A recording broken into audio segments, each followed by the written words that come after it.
Students, I am Monica Bansal. Today in this video, I will discuss the topic sex determination in human and Drosophila. So let's discuss the content. First of all हम introduction discuss करेंगे, उसके बाद definition बताऊंगी मैं sex determination की. Then we will discuss mechanism of sex determination and then sex determination in human, and at last we will discuss sex determination in Drosophila. So introduction में क्या है बच्चे कि जो सेक्स है वो किस वर्ड से बना है? सेक्सस. इसका मतलब क्या होता है? सेपरेशन.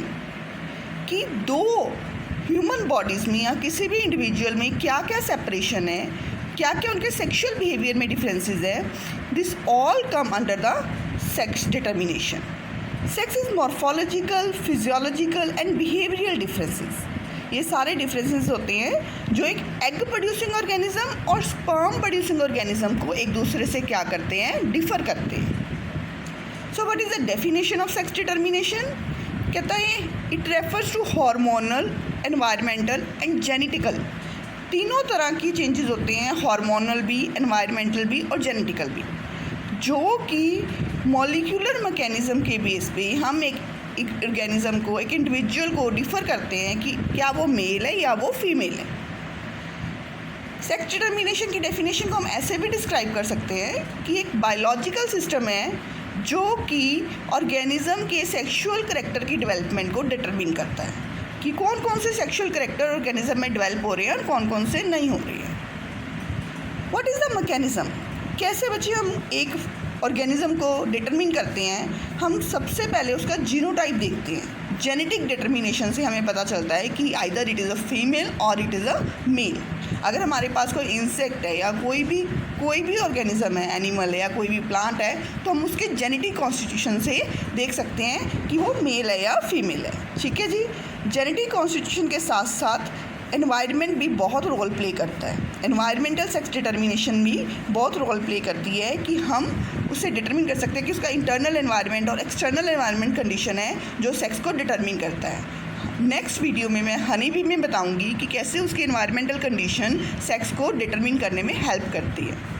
सो जेनेटिक सेक्स डिटर्मिनेशन में क्या है कि सेक्स क्रोमोसोम होते हैं एक इंडिविजुअल में, जो कि ये बताते हैं हमें कि उस इंडिविजुअल का सेक्स क्या है. ठीक है जी. और वो सेक्स क्रोमोसोम है वो बहुत ही ज़्यादा रोल प्ले करता है in the mechanism of sex determination. So let's discuss the human. Human में कैसे होता है बच्चे? ह्यूमन में मेल में एक स्पेसिफिक क्रोमोसोम होता है जिसे हम वाई क्रोमोसोम बोलते हैं. ये वाई क्रोमोसोम है जो सेक्स डिटर्मिनेशन के बारे में हमें बताता है, और इसी पे बहुत तरह के जीन पड़े होते हैं जो स्पर्मेटोजेनेसिस में हेल्प करते हैं. सारे के सारे जीन जो टेस्टिस बनाने में हेल्प करते हैं, स्पर्म बनाने में हेल्प करते हैं, वो सारे कौन से क्रोमोसोम में पड़े होते हैं? वाई क्रोमोसोम में पड़े होते हैं. हाँ, बाकी जीन जो कि और ह्यूमन की नेचर डिफ़ाइन करते हैं, ह्यूमन के प्रोटीन डिफ़ाइन करते हैं, वो सारे के सारे जीन दूसरे क्रोमोसोम पे पड़े होते हैं जिसे हम ऑटोसोम बोलते हैं, या फिर जिसे हम एक्स क्रोमोसोम होता है और ऑटोसोम जिस पे जीन पड़े होते हैं. ह्यूमन कॉन्स्टिट्यूशन में ह्यूमन फीमेल के पास 2x क्रोमोसोम होते हैं और ह्यूमन मेल के पास सिंगल x क्रोमोसोम और सिंगल y क्रोमोसोम होता है. What is homogametic and heterogametic? बच्चे जैसे अभी मैंने बताया कि ह्यूमन फीमेल के पास 2x क्रोमोसोम है, तो ये सेम तरह के गैमीट प्रोड्यूस करेगी. क्या करेगी? ये सेम तरह के गैमीट प्रोड्यूस करेगी. कैसे? ये देखो, ये फीमेल है, ये फीमेल है, और जो फीमेल है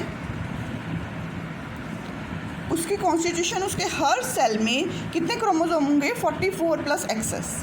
अब जब 44 प्लस एक्सएस को म्यूसिस के बाद हम क्या करेंगे? आगे डाइवर्सिफाई करेंगे, तो उसके जो क्रोमोसोम है वो हाफ नंबर रह जाएगा. हाफ नंबर यानी कि ऑटोसोम कितने होंगे? 44, और उसका कितना रह जाएगा? 22 और 22. ऐसे ही एक एक्स एक गैमीट में चला जाएगा, एक एक्स एक गैमीट में चला जाएगा. सो ये दोनों गैमीट्स जो हैं ये सेम तरह की हैं, इसलिए इसको हम क्या बोलते हैं? होमोगेमेटिक. क्या बोलेंगे? ह्यूमन फीमेल और होमोगेमेटिक, क्योंकि वो गैमीट्स प्रोड्यूस करती है जिसमें सारे क्रोमोसोम का कम्बिनेशन क्या है? सेम है. ऐसे ही मेल में क्या है बच्चे? मेल में उसके हर सेल में क्या है? 44 प्लस XY. ऐसे म्यूसिस के बाद जो गैमीट्स बनते हैं उसमें क्या कॉन्स्टिट्यूशन रह जाती है 22 + x एंड 22 + y, यानी कि 50% जो गेमीट है, 50% जो स्पर्म है उसकी जेनेटिक कॉन्स्टिट्यूशन क्या होगी 22 + x, और 50% जो स्पर्म है उसमें क्या होगा 22 + y। दो तरह के गेमीट प्रोड्यूस करता है मेल, इसलिए इसको हम क्या बोलते हैं हेट्रोगेमेटिक।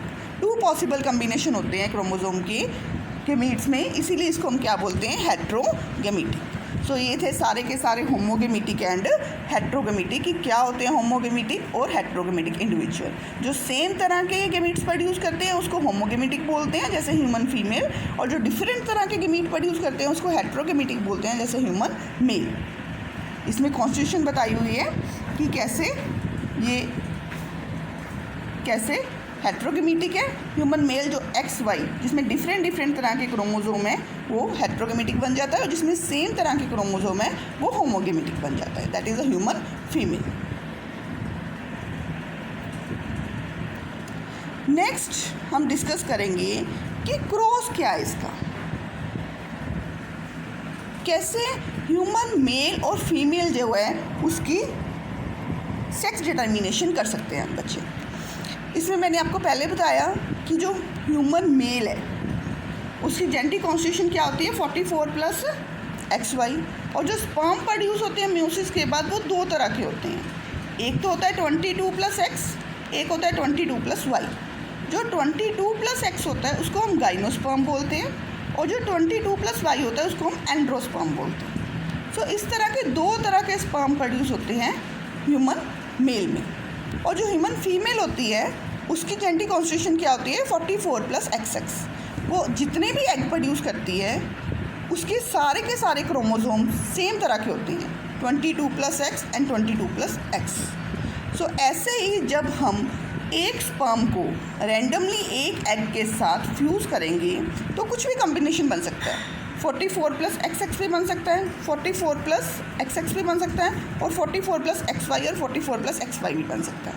यानी कि 50% क्या बनेंगी 44 + XX, और 50% क्या बनेंगे 44 + XY।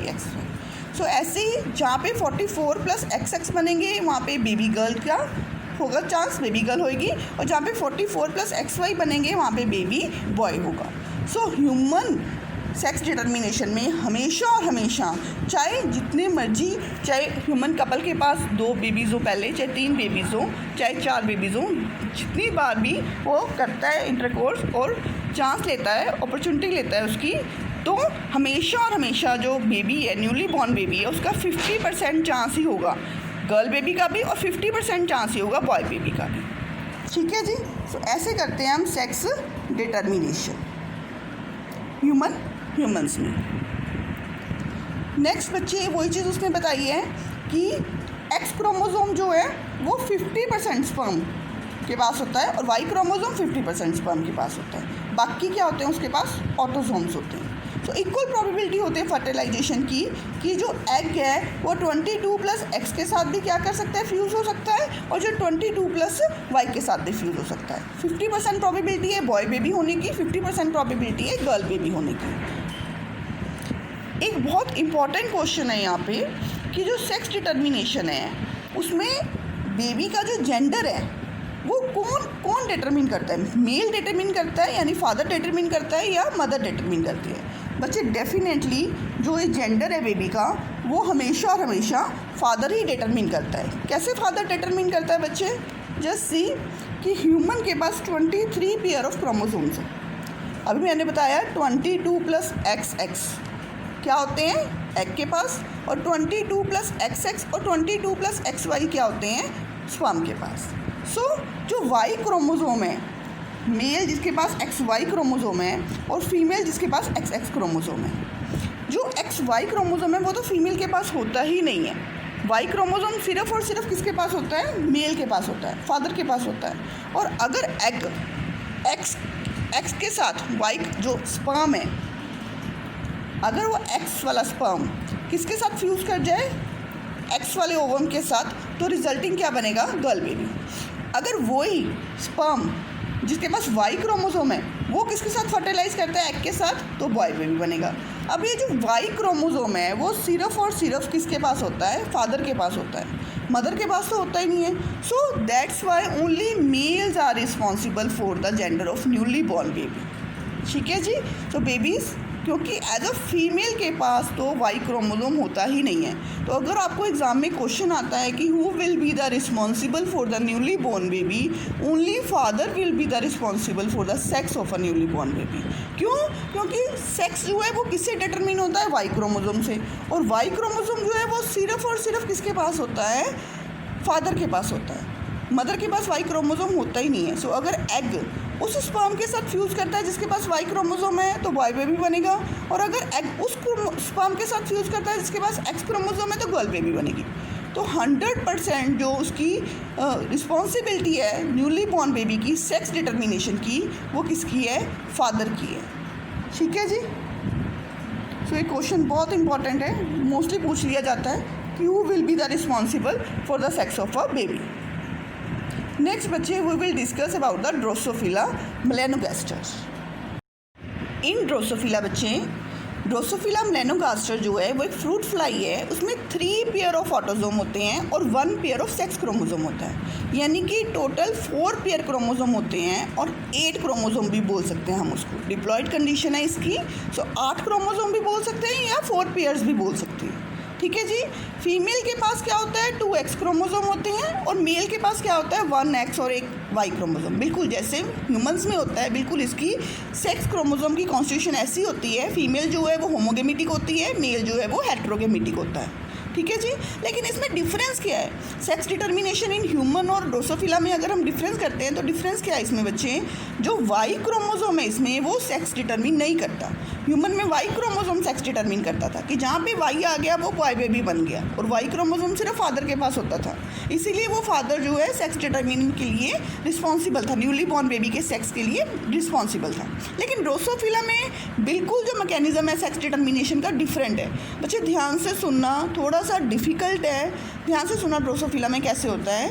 जो ईच फ्लाई है उसमें बैलेंस बनता है. बैलेंस से ही सेक्स डिटर्मिन होता है कि जो ऑटोसोम पे जीन है और जो एक्स क्रोमोसोम पे जीन है उसका बैलेंस बनता है कि एक्स क्रोमोसोम और ऑटोसोम की रेशो देखी जाती है.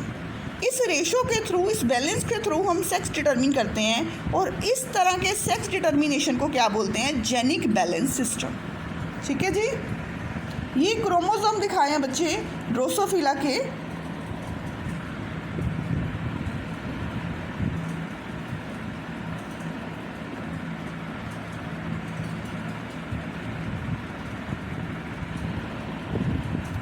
ये वाले क्रोमोसोम जो है बच्चे, एक क्रोमोसोम ये और ये वाले सारे ऊपर वाले जो क्रोमोसोम हैं ये ऑटोसोम है. 3 हो गए ऊपर वाले क्रोमोसोम. 1 2 3 पेयर. ऐसे इधर भी 1 2 3 पेयर हो गए. और ये जो नीचे वाले क्रोमोसोम है ग्रीन कलर में, ये क्या है? सेक्स क्रोमोसोम है. ठीक है जी. सो ये वाले जो 3 क्रोमोसोम है इसको ऑटोसोम बोलते हैं. और ये वाले जो ऊपर वाले हैं और ये वाले ब्लू कलर के ऑटोसोम और ग्रीन कलर के क्या हो गए? सेक्स क्रोमोसोम हो गए. मेल में क्या होता है? Sex chromosome. एक क्या होता है? एक्स और दूसरा क्या होता है? वाई. और फीमेल में क्या होता है? दोनों क्या होते हैं? X x.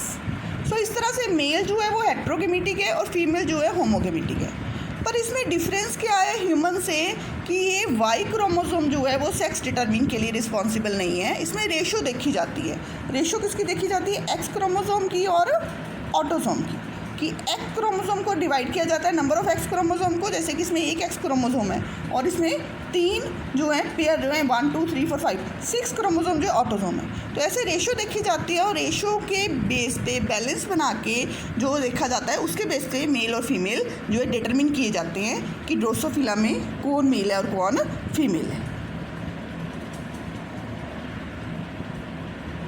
स्टूडेंट्स, इसमें वही चीज़ बताई गई है कि जो एक्स क्रोमोसोम है उसमें फीमेल प्रोड्यूसिंग इफेक्ट होता है और जो ऑटोसोम है, ये जो एक्स क्रोमोसोम है उसमें फीमेल प्रोड्यूसिंग इफेक्ट होता है और जो ऑटोसोम है उसमें मेल प्रोड्यूसिंग इफेक्ट होता है.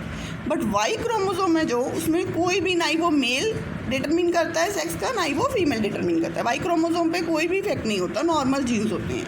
सो कहता फ्लाई का सेक्स कैसे डिटरमिन करते हैं, X:A की रेशो से।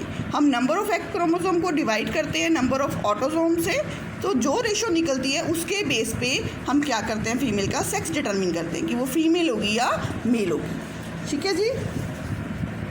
सो नेक्स्ट यहाँ पे कुछ रूल्स हैं। ये जो रूल्स हैं बच्चे, ये हमने पूरी तरह से याद करने हैं, लर्न करने हैं, क्योंकि इन्हीं रूल्स की वजह से हम क्या कर सकते हैं, ड्रोसोफिला का सेक्स डिटरमिन कर सकते हैं। ये देखो पहले रूल में क्या बोला है उसने कि जो फीमेल है ड्रोसोफिला, उसमें सपोज करो A2 है, यानी कि नंबर ऑफ ऑटोसोम 2 है और नंबर ऑफ एक्स क्रोमोसोम भी 2 है, यानी कि अगर 2x डिवाइडेड बाय A, कौन सी रेशो है, x डिवाइडेड बाय A, ये रेशो है। 2:2 कर दें तो 1 आ जाएगा। तो उस केस में क्या होगी, फीमेल होगी बेबी। सिमिलरली मेल में क्या होगा, X:A, रेशो देखेंगे, x क्या होगी 2 और x क्या हो गया 1 सॉरी, और a क्या हो गया 2। तो इसमें क्या हो गया 1/2 हो गया। ठीक है जी। अगर हम 1/2 करते हैं तो इट विल कम 0.5। अगर रेशो 0.5 निकलती है तो वो ड्रोसोफिला का क्या होगा, मेल होगा। दूसरे केसेस में, एनियोप्लॉइडी की केसेस में, जहाँ पे क्रोमोसोम नंबर एबनॉर्मल होता है, उसमें कई बार X:A की रेशो क्या निकल जाती है, =1 और मोर देन 1 भी निकल जाती है। अगर वो =1 और मोर देन 1 होगी तो फीमेल क्या होगा, फीमेल होगी फ्लाई। अगर X:A रेशो लेस देन और इक्वल टू 0.5 होगी, यानी हाफ से कम होगी या हाफ के इक्वल होगी, तो मेल फ्लाई क्या होगी, मेल फ्लाई होगी। और अगर रेशो 0.5 और 1 के बीच में आएगी, इन बिटवीन आएगी 0.6, 0.7, 0.65, 0.85, ये सारी रेशोज आएंगी, तो उस फ्लाई का इंटरसेक्स होगा, यानी कि वो स्टाइल होगी, वो मिक्स होगी, उसमें करैक्टर मेल के करैक्टर भी होंगे और फीमेल के ट्रेट्स भी होंगे। सो ये बच्चे कुछ रूल्स हैं जो हमने एज इट इज़ याद करने हैं on the basis of X:A ratio. X:A ratio हमने निकालनी है उनकी कि उसमें कितने नंबर ऑफ एक्स क्रोमोसोम है और कितने नंबर ऑफ वाई क्रोमोसोम है, और जितने नंबर ऑफ एक्स क्रोमोसोम और वाई क्रोमोसोम होंगे उसको डिवाइड करना है। डिवाइड करने के बाद जैसे नंबर आएगा, जैसे अगर तो 1 आया या 1 से ज़्यादा आया तो वो फीमेल होगी, अगर हाफ आया और हाफ से कम आया तो वो मेल होगी, और अगर हाफ और 1 के बीच में आया तो वो इंटरसेक्स कहलाएगी फ्लाई। इंटरसेक्स मतलब इसमें मेल फ्लाई और फीमेल फ्लाई दोनों के ट्रेट मिक्स होगी। सो इस तरह से हम क्या कर सकते हैं, ड्रोसोफिला की सेक्स डिटर्मिनेशन कर सकते हैं। ये देखो नेक्स्ट मैंने स्लाइड शो करी है, इसमें मैंने चार्ट बनाया हुआ है अलग अलग का। इसमें रेशो कितनी आई, सपोज करो इसमें रेशो आई A:A, यानी कि 1 आ गई XX की। X और XX भी कितने हैं 2, A भी कितने हैं 2, 2/2 कितनी होगी 1, उसमें फीमेल होगी। ऐसे ही इसमें क्या है, नेक्स्ट में सेकंड वाले में क्या है XY और A, इसमें X कितनी है 1 और A कितनी है 2, सो 1/2 क्या होगी हाफ, वो फीमेल हो गया। अब X0 डिवाइडेड बाय A, इसमें भी रेशो क्या होगी, X1 हो गए A2 हो गए, 1/2 हो गया, A भी हाफ हो गया, मेल हो गया। अब इसमें X कितनी है XXY, इसमें X कितनी है 2 और A कितनी है 2, 2/2 1 हो गए, फीमेल हो गया। सिमिलरली इसमें देखो X कितनी है 3 और A कितनी है 2, सो 3/2 होगी। अगर 3/2 हो जाती है तो 1 से ज़्यादा हो जाती है तो हम इसको मेटा फीमेल यानी कि सुपर फीमेल, मेटा फीमेल हम इसे कह सकते हैं। ये फीमेल की कैटेगरी में ही आती है, but it will be called Meta female. ऐसे ही अगर 3X हो जाए और 2A हो जाए तो 1.5 रेशो बनती है। सिमिलर ऊपर वाले केस है, इसको भी मेटा फीमेल बोल सकते हैं। अब देखो अगर XX 2 हैं और A कितनी है 3, 2/3 होगी, तो रेशो कितनी होगी 0.67, इसको हम इंटरसेक्स बोलते हैं। इंटरसेक्स मैंने पहले बताया था, जिसमें मेल के भी करैक्टर होते हैं, फीमेल के भी करैक्टर होते हैं, और ये मोस्टली क्या होती है, स्टाइल होती है, फर्टाइल नहीं होती, रिप्रोडक्शन पावर इसमें नहीं होती। नेक्स्ट केस डिस्कस करते हैं बच्चे, जैसे X0 एंड A, X कितना हो गया 1 और A कितने हो गए 3, सो क्या हो गया 1/3 होगी। 1/3 की अगर हम निकालते हैं तो क्या होगा 0.33, इसको हम क्या बोलेंगे मेटा मेल, यानी कि 0.5 से कम है, मेल ही है, इसको मेटा मेल कहा जाता है। सिमिलरली X कितने हो गए 4 और A कितने हो गए 3, सो X कितने हो गए 4/3 होगी, तो इसमें क्या रेशो आ गई 1.3, 1 के ऊपर आ गई, तो इसको हम क्या बोलेंगे मेटा फीमेल। यानी कि अगर तो रेशो 1 या 1 से ज़्यादा है तो उसमें फीमेल करैक्टर आता है, अगर रेशो 0.5 से कम आए और 0.5 आए तो उसमें मेल करेक्टर आता है, और अगर रेशो 0.5 और 1 के बीच आए, अगर रेशो 0.5 और 1 के बीच आए तो उसमें कौन सा करेक्टर आता है? इंटरसेक्स करेक्टर आता है। ठीक है जी, ये 3 चीज़ें हमें याद रखनी है। मैं दोबारा से बोल रही हूँ ये तीनों चीज़ें। देखो बच्चे, बहुत सिंपल है, थोड़े से समझने की ज़रूरत है। चीज़ें क्या है कि अगर क्या हो 1 या 1 से ज़्यादा आए तो उसे हम क्या कंसीडर करेंगे? फीमेल। अगर 0.5 से कम आए या फिर 0.5 आए तो उसे हम क्या कंसीडर करेंगे? मेल। लेकिन अगर 1 और 0.5 के बीच आए तो उसे हम क्या कंसीडर करेंगे? इंटरसेक्स। इंटरसेक्स जो होता है वो क्या होता है? मेल और फीमेल का इंटरमीडिएट होता है। उसमें मेल के करेक्टर्स भी होते हैं और फीमेल के करेक्टर्स भी होते हैं। सो दोनों करेक्टर्स पाए जाते हैं इस इंडिविजुअल में, इसको हम इंटरसेक्स बोलते हैं। ठीक है जी। सो नेक्स्ट यहाँ पे मैंने कुछ क्वेश्चन दिए हुए हैं। ये क्वेश्चन ध्यान से करना बच्चे। ये सारे क्वेश्चन मेरी वीडियो में है, मेरी वीडियो को ध्यान से सुनना, then you will be definitely able to solve this questions. ठीक है जी, ध्यान से नोट्स बनाना बच्चे, अच्छी तरह से स्टडी करना। Good luck.